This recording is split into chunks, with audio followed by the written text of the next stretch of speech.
Se é para ele merece, não é merecedor? Quero cumprimentar vocês com a paz do Senhor Jesus. Quantos estão felizes com ele nessa noite? Quantos já puderam sentir o Senhor na casa? Porque é notório, é evidente e perceptível a presença do Senhor nesse ambiente.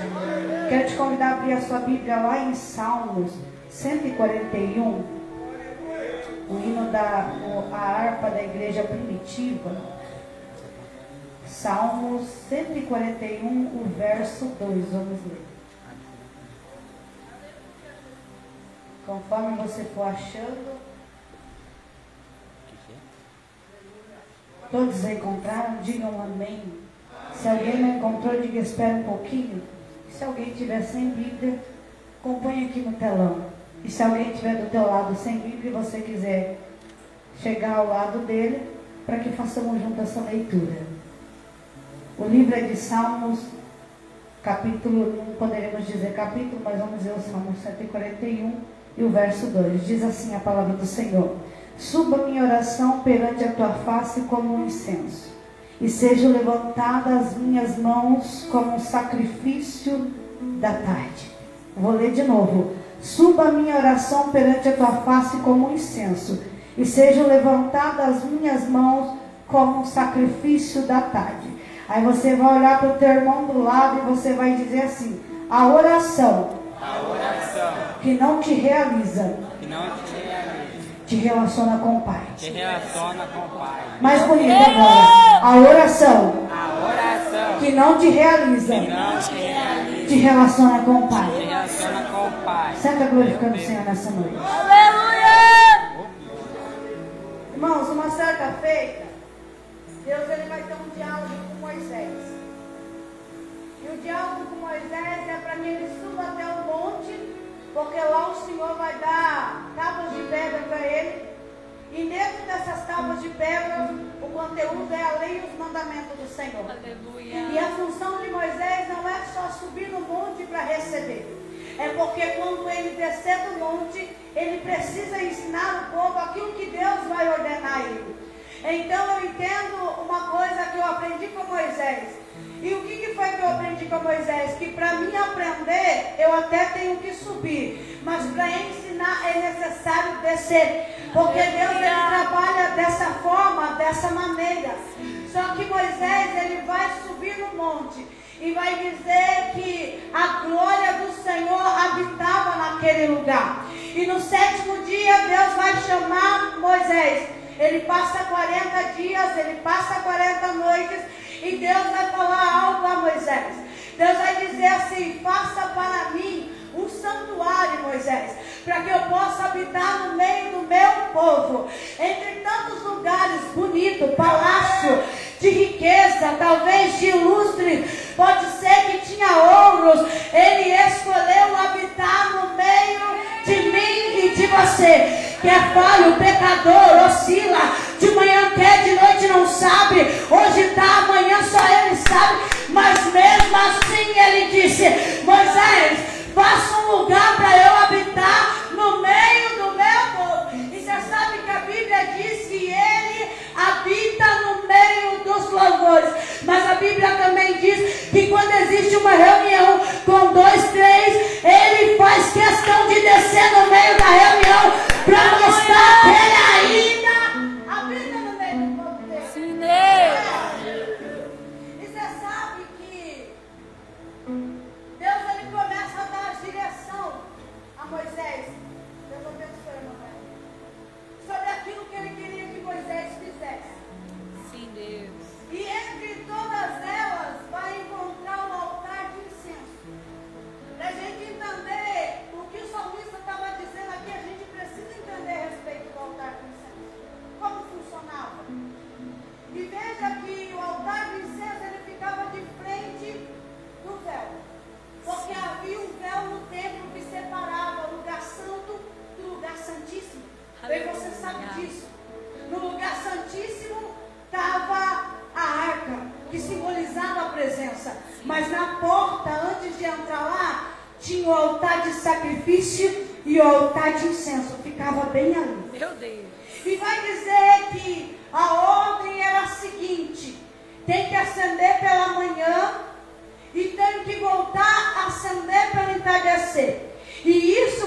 têm que seguir de geração a geração. Então era mais ou menos assim: acendia pela manhã, continuava queimando pela tarde, passava de pai para filho, de filho para pai. Eu vou falar de novo porque você perdeu a oportunidade. Era mais ou menos assim: acendia-se pela manhã, continuava queimando pela tarde, passava de pai para filho, de filho para pai. E aí eu leio em Levítico assim: e o fogo do altar arderá continuamente e não se apaga.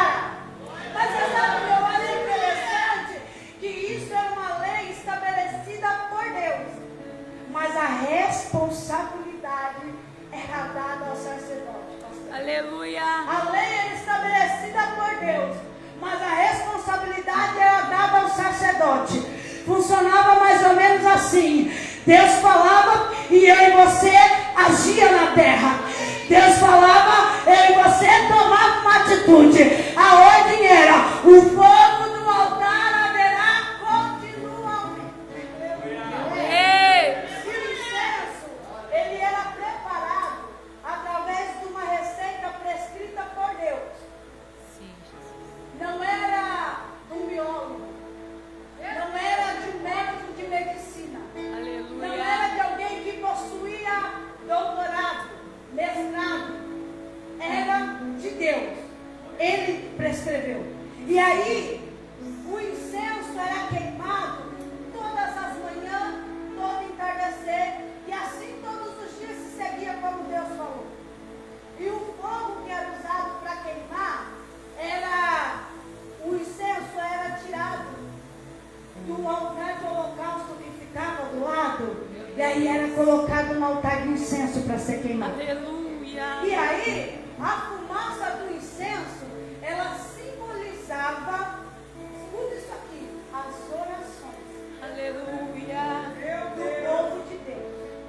Então era tirado a brasa do altar do holocausto, colocado no altar do incenso, e quando aquela fumaça começava a subir, era oração do povo de Deus subindo até ele. E aí Números, capítulo 28, versículo 1 até 8, vai nos falar a importância, escuta isso aqui, de o sacrifício ser entregue diariamente a Deus. Porque os sacrifícios, quando era oferecido diariamente como se devia, só ressaltava a nós a entender que era necessário um relacionamento diário com Deus, para que as bênçãos do Senhor e a presença dele permanecessem sobre a vida do homem. Eu sei que talvez tem gente que está esperando muita riqueza dessa terra. Eu não te julgo. Eu sei que talvez tem gente esperando conquistar muitas coisas da terra, mas a maior riqueza está no livro de Números capítulo 28. O segredo de ser abençoado e ter a presença dele diariamente. E isso não mudou. Devemos chegar até Deus com orações, Sim, leitura da palavra, sim, Deus. entrega, Sim, renúncia. Senhor. E quantos de nós não renunciamos tanto para chegar até aqui? Verdade, Mas Deus. você sabe qual é o maior segredo? O maior segredo ainda é ser conhecido lá no céu e glória. respeitado lá no inferno. E você sabe que Tiago, capítulo 4, vai falar para nós? Ele vai falar assim, ó: chegai-vos a Deus, e ele se chegará até vós. Qualquer ordenança, chegai-vos a Deus, e ele chegará a vós. E agora eu vou falar algo para você. Ele só está esperando você chegar, porque ele também está disposto a estar perto de você. Aleluia. O homem sem Deus, longe de Deus, ele é morto, ele é frio, ele é vulnerável, ele se torna uma presa fácil do inferno. E você sabe que o livro de 1 João, capítulo 1, versículo 6, ele diz assim que se falamos que andamos, olha isso aqui, que temos comunhão com ele, mas andamos nas trevas, somos mentirosos. Meu E não vivemos a Deus. verdade. Então não tem como ter comunhão com Deus e comunhão com o pecado. Não tem como ter comunhão com com Deus e comunhão com as trevas. Deus não pactua desse jeito. Se falamos que andamos com Deus, então tem que andar segundo a ordem, o estatuto e o mandamento do Senhor. É, mais ou menos assim. E aí, o altar do holocausto, ele vai indicar a salvação para o pecador. E era mais ou menos assim. O Cordeiro de Deus, ele se fez oferta para expiar o meu e o teu pecado. Aí João diz que ele é o Cordeiro de Deus, que tira o pecado do mundo. Ele é. E aí, a gente precisa entender que ele suportou o juízo de Deus no nosso lugar a respeito do pecado. Aí eu fico maravilhada quando eu vou ler o livro de Isaías, porque a Bíblia, ela auto se explica, e contra a verdade não há argumento. Aí Isaías vai dizer assim no capítulo 53, ele foi, o que ele foi? Ferido pelas nossas transgressões, esmagado pelas nossas iniquidades, e o castigo que nos trouxe a paz estava sobre ele, só que pelas suas pisaduras, eu e você fomos sarados. Aonde o sangue dele toca, limpa. Aonde o sangue dele toca, cura. Aonde o sangue dele toca, restaura. Aonde o sangue dele toca, transforma. Não, eu vou falar até você entender o lugar que você chegou. Aonde o sangue de Jesus tocar nessa noite, ele vai operar as maravilhas da nossa vida. Sabe que Romanos, ele vai dizer no capítulo 5, verso 20, na parte dele, dizendo assim, ó: aonde abundou o pecado, superabundou a graça. E é por causa dessa graça que você chegou nesse culto. É por causa dessa graça que a tua casa está de pé. É por causa dessa graça que não morreu no vale. É por causa dessa graça que atravessou o deserto. É por causa dessa graça que no dia da tempestade você ficou de pé. É por causa da graça dele. Tu és fiel, Senhor, aleluia. E se não fosse o Senhor É, Jesus. que estivesse ao nosso lado. Uau. Verdade, Deus. Sabe o que ele fez? Ele abriu mão da sua glória. É. Ele tomou forma de servo. Ele esvaziou de si mesmo. E ele foi fiel. Foi fiel até a morte de cruz. Então não podemos parar no meio do caminho. Não podemos abrir mão da promessa no meio do caminho. Estamos bem pertinho de chegar aonde ele disse. E que promessa é essa, Juliana? De que ele iria, mas ele voltaria buscar o que são teus. E sabe como ele orava no livro de João? Deus, Pai, assim como eu não sou daqui, eles também não são. Conserva eles, Pai, porque a palavra, quando entrou na vida deles, foi rejeitado, foi odiado, foi humilhado, mas é porque entendeu a palavra. Eu não sei como você entendeu, mas é como a Maria.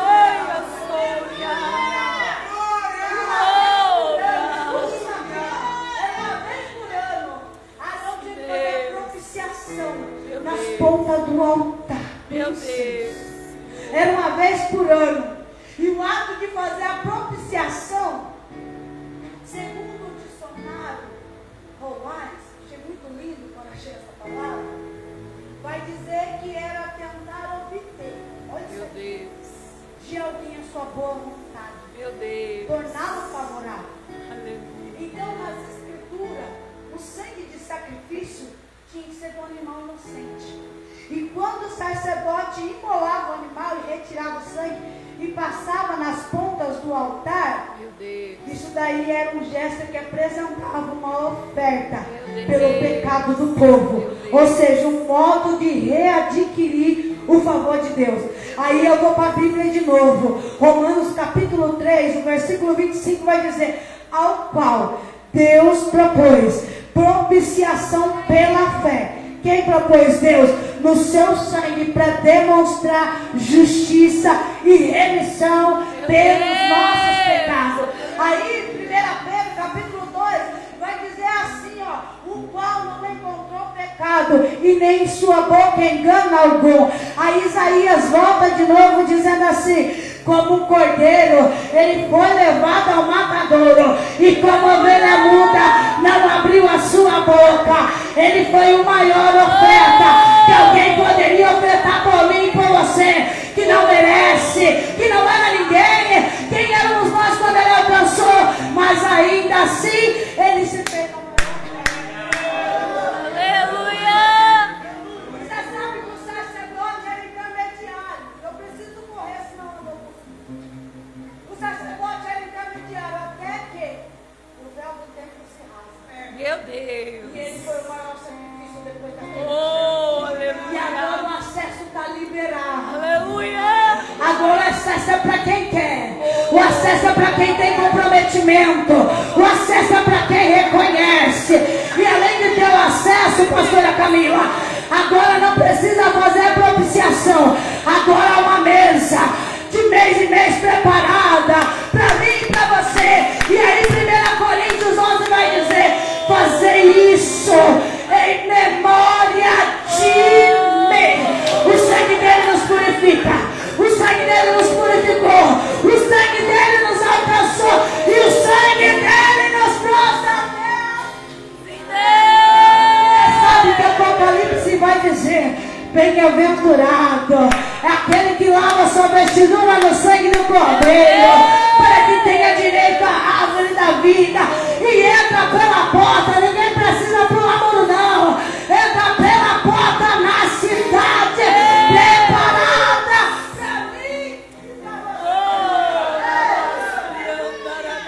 Aí você sabe o que fazemos? Não é de ano em ano, de mês em mês renovamos a aliança. Anunciamos a morte dele até que ele venha. E isso faz a gente não ter amnésia. Lembrar de quem foi que perdoou os nossos pecados. A cruz ela nos revela o quanto somos falhos e o quanto Deus é perfeito. O quanto não éramos merecedores disso aqui. Mas mesmo assim ele olhou para mim e para você com um olhar de amor. E deixa eu te perguntar: tem como explicar esse amor? Tem como medir esse amor? Tem como calcular esse amor? Não tem como. Tem um amor que diz assim: ainda que eu quisesse comprar, eu não poderia. Ainda assim eu falharia. Ele olhando para mim e para você. Ninguém dava nada, mas ele disse: na minha mão.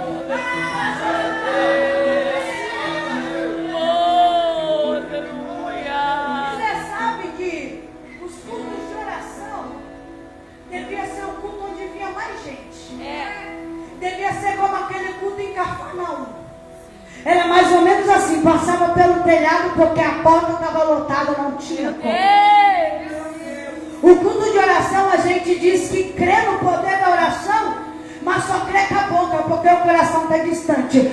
Porque se acreditasse no poder da oração, até quem estava na sua casa visitando você trazia aqui para entender o poder que há na hora. Parece que o céu já não é mais tão atrativo como no início da nossa caminhada. Parece que orar já não é tanta necessidade para mim e para você. Mas sabe que eu aprendi com a palavra que tem em 1 Tessalonicenses? Orar sem cessar. Não é eu lembrar todo dia a Deus o que eu preciso que Ele faça por mim. É me entender que toda resposta que eu preciso está nele. Ele é a fonte de tudo que eu e você precisamos. Você sabe, a palavra oração, ela tem a raiz no hebraico de tefilá. Meu Deus. E significa conexão. Meu Deus. E conexão, se você for procurar a raiz de conexão, você vai achar algum significado como ligação, união, vínculo, dependência, afinidade e relação. Então, o culto de oração, se eu fosse dar um outro nome, pastora Camila, seria o culto da conexão com o céu. Aleluia! Não, você não entendeu. Não seria culto de oração, seria culto da conexão com o céu.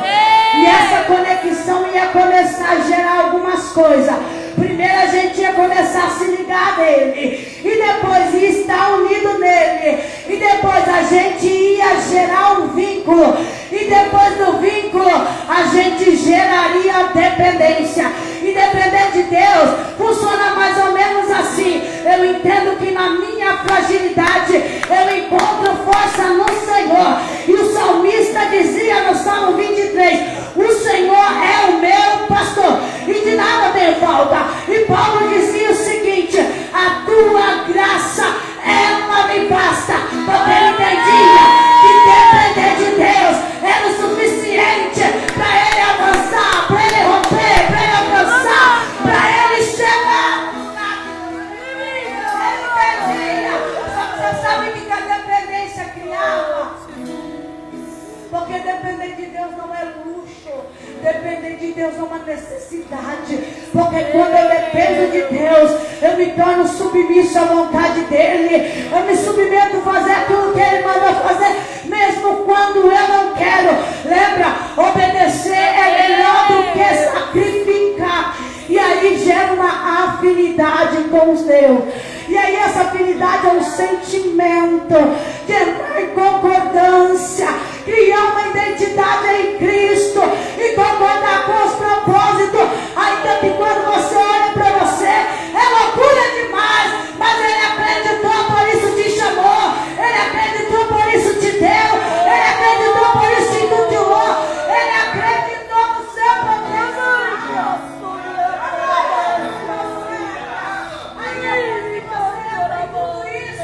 Por causa de uma conexão com o céu, você finalmente vai atingir o relacionamento que te leva à intimidade com o Pai, que te leva à intimidade com quem te chamou.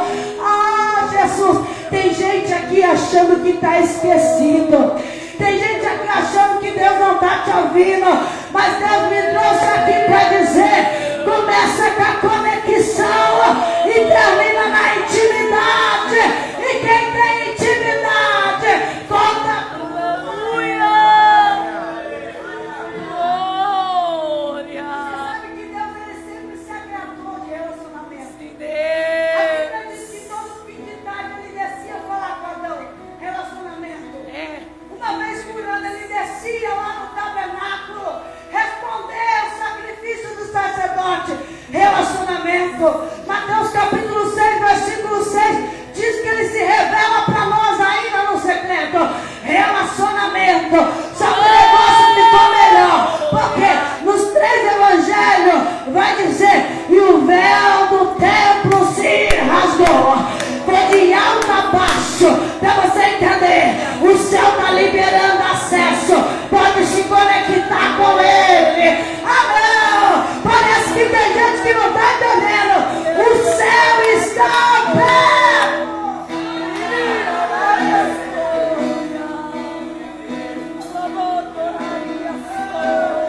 Precisava de intermediário, agora não precisa mais. Precisava de intermediário, agora não precisa mais.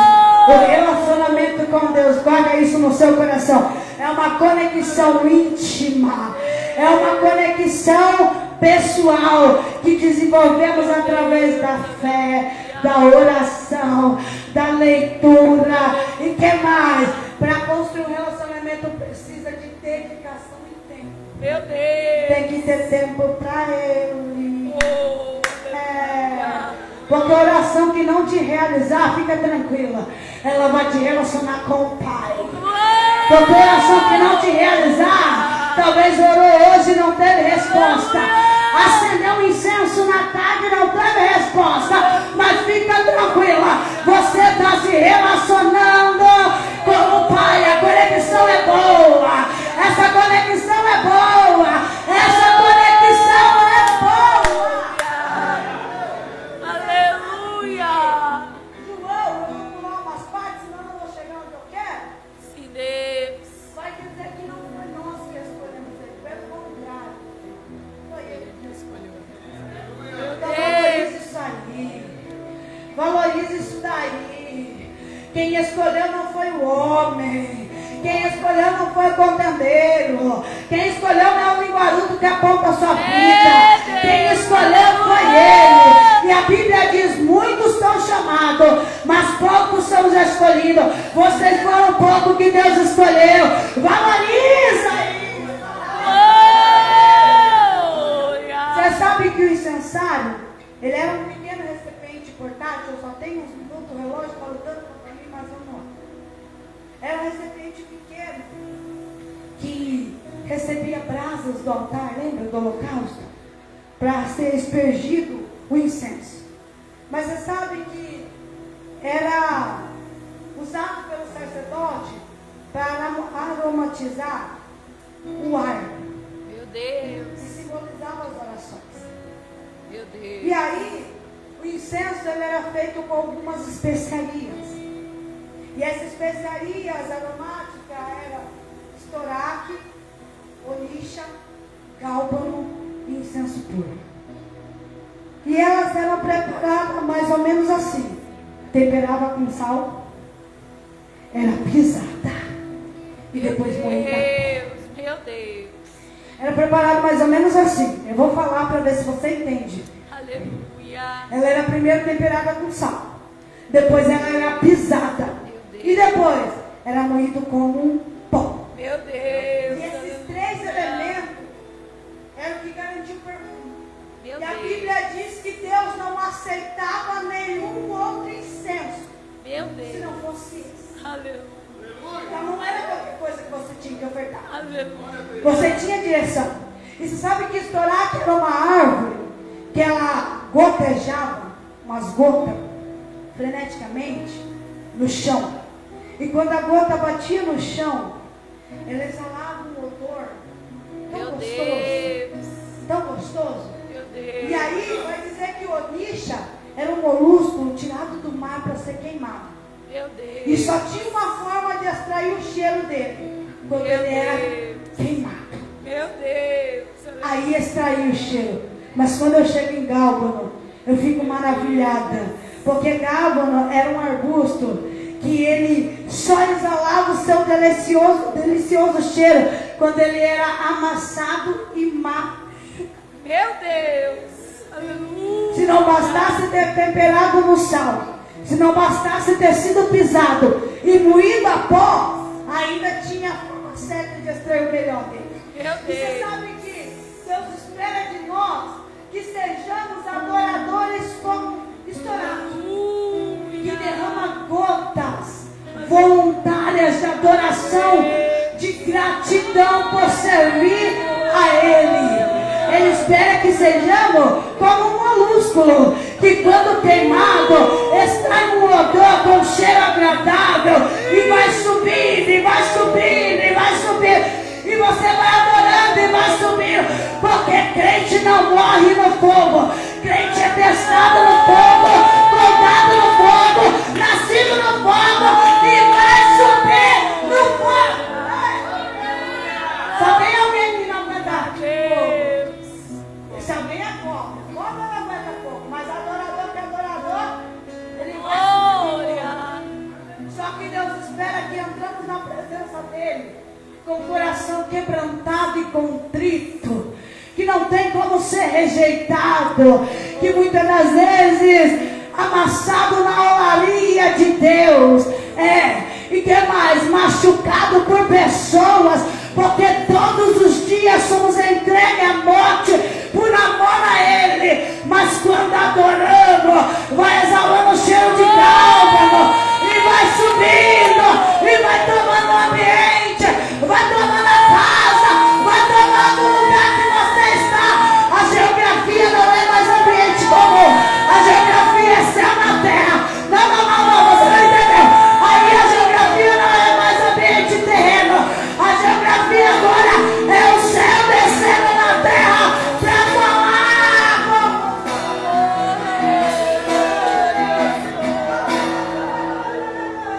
você. Sabe o que Apocalipse diz? Estou gritando, mas assusta não, né? Aleluia, Deus. Porque outra hora, essa hora eu estava gritando, sambando lá fora. Agora eu estou aqui para trabalhar para o reino. Então não se escandaliza não. Gritar pela presença não é escândalo. Escândalo é você começar a trocar o lugar de culto por coisas desfavoráveis. E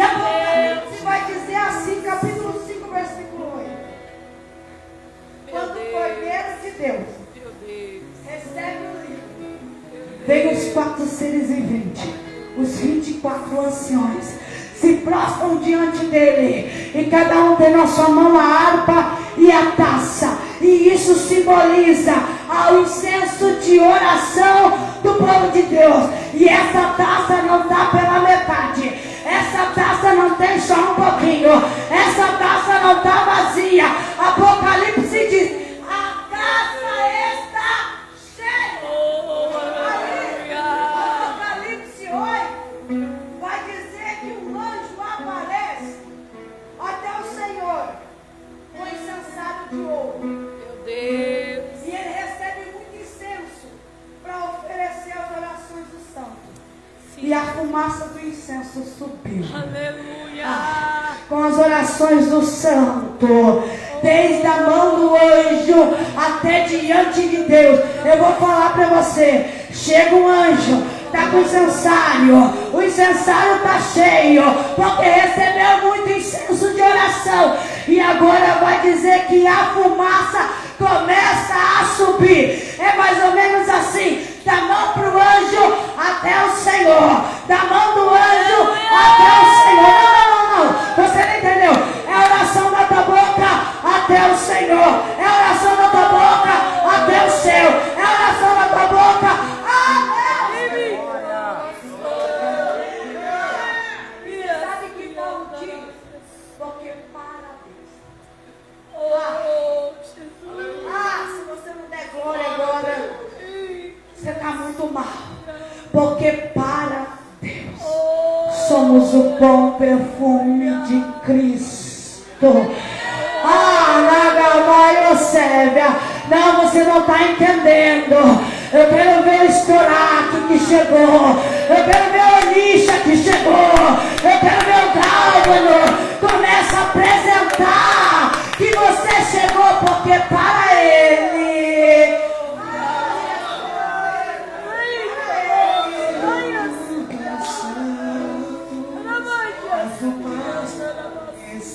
Aproveita aí para apresentar.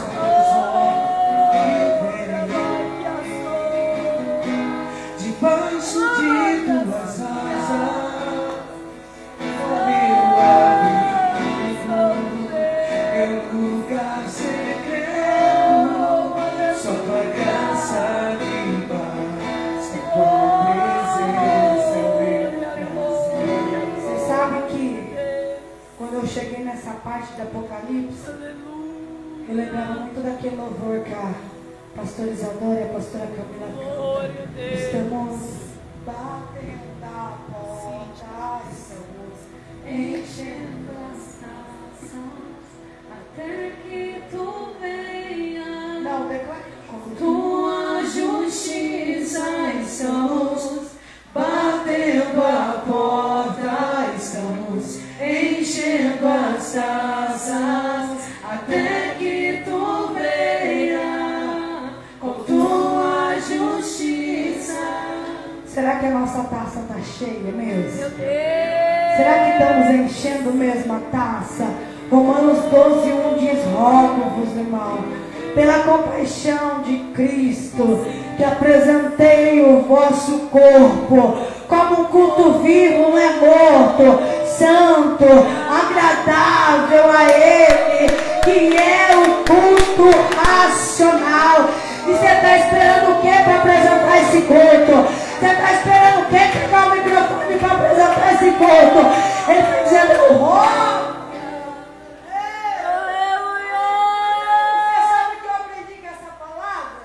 Eu só tenho 7 minutos. Sim, Jesus. Sabe o que eu aprendi com essa palavra? Que no céu não tem Meu jeito. Deus. No céu tem incensário. É. Com taças prontas para ser cheia. Com incenso que o céu já te ensinou a preparar. A receita é do céu. E aí você sabe que eu entendo que a gente deve estar sempre enchendo as taças. Porque quando oramos, a nossa oração sobe ao Pai. E essa oração tem 3 características. Ela tem cheiro, ela tem essência e ela tem aroma. Não, você não entendeu? Essa oração tem que ter 3 características. ela tem que ter cheiro, ela tem que ter aroma, ela tem que ter essência, nada mais serve, porque adorador que tem essência não para no meio do caminho. Você sabe que uma das características do altar, que era madeira de acácia, eu perguntei pro biólogo da igreja, mas o biólogo estava em mudança, não pôde me responder. Mas uma das características que eu achei da madeira de acácia é que ela era resistente. Sim, Deus. E ela fazia parte do altar de incenso. Aleluia. Então quando Deus escolheu eu e você, Ele sabia a resistência que a gente ia ter na presença dEle. Porque eu e você já vencemos tanta coisa sem Deus, que muitas das vezes a gente achava que era bom demais, até você fazer uma retrospectiva da tua vida e ver que longe de Deus era loucura demais. Mas quando Ele te escolheu, Ele entendia que você era resistente à guerra, ao frio, ao calor, à chuva, à tempestade, tudo que você tem. Então o que devemos fazer? Devemos fazer o que a palavra ensina.